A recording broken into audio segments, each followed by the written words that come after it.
j'espère que vous allez tous très bien. Donc je vous retrouve dans cette nouvelle vidéo et donc ce sera pour un petit tuto Fimo, ce sera pour réaliser ces petits gâteaux de Noël. Donc c'est la première vidéo de cette série de Noël, j'espère vraiment que ça va vous plaire. Et je commence avec le matériel. Donc tout d'abord au niveau des pâtes, je vais utiliser de lait cru, du marron clair caramel, du chocolat, ensuite du blanc, du vert et du rouge.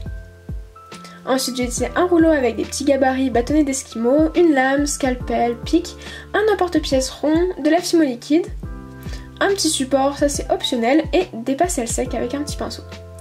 Donc je passe au tuto.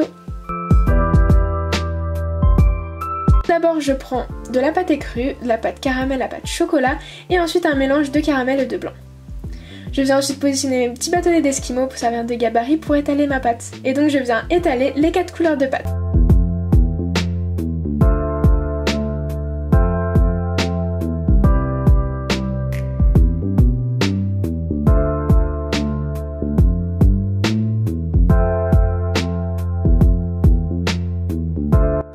Vous voyez à peu près, j'ai fait une épaisseur à petit peu près de 2 mm on va dire pour avoir quand même un gâteau assez épais. Ensuite je viens prendre mon emporte-pièce et je viens emporte-piécer un cercle dans chacune de mes couleurs.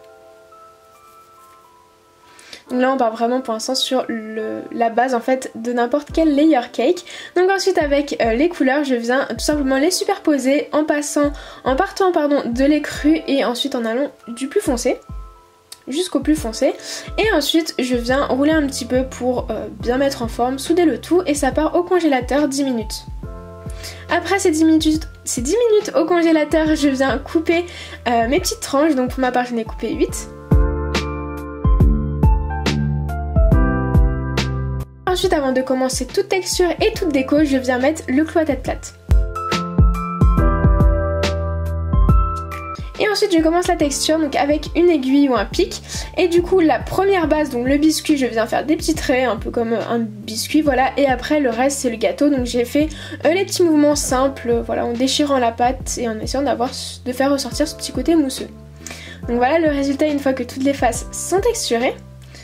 Donc après voilà la base. Après à vous de vous amuser, vous pouvez totalement partir sur autre chose, et moi maintenant je vais vous montrer la déco que j'ai décidé de faire. Donc tout d'abord j'ai pris une pâte vanille, un peu comme si c'est un mélange de écru, de blanc, etc. que je suis venue du coup faire un petit coulis avec la Fimo liquide.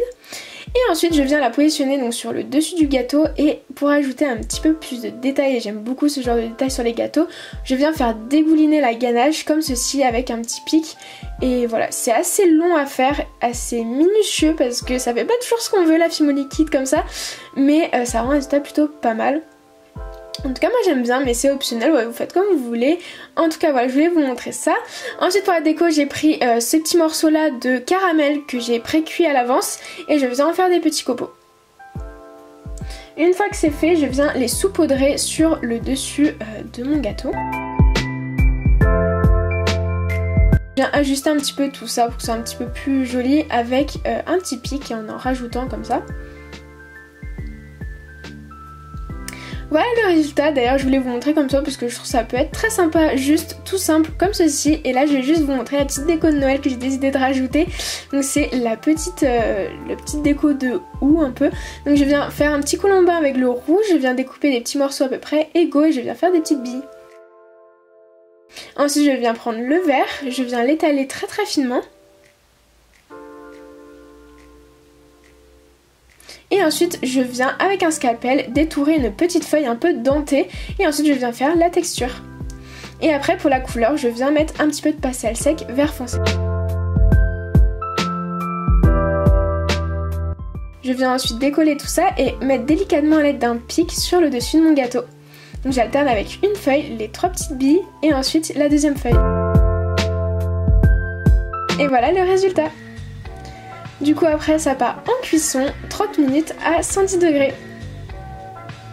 Et du coup après cuisson, libre à vous de vernir et de faire le montage que vous voulez. D'ailleurs je vous retrouve très bientôt pour vous montrer le montage de toutes ces petites créations.